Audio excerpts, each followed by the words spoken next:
Grab your hook, grab your yarn, and let's learn how to do the lemon peel stitch. First, you need to create a slip knot.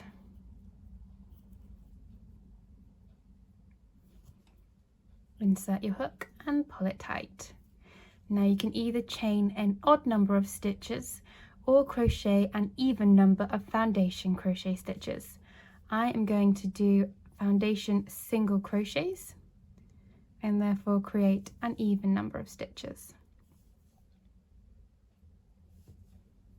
And there's my first stitch. Just pop a stitch marker in there to make it easier to count going forwards. And keep creating foundation single crochets. I shall come back when I have created a decent number of stitches.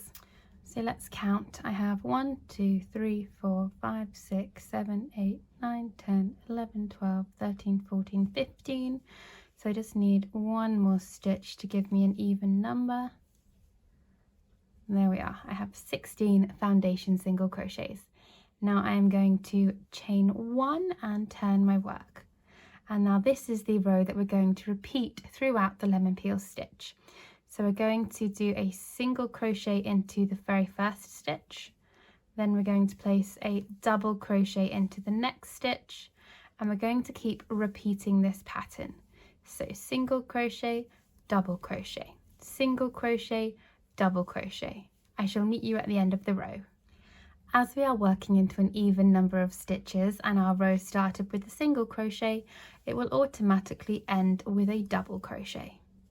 And there we have our first row of lemon peel stitch. We have our foundation single crochet row and our lemon peel row.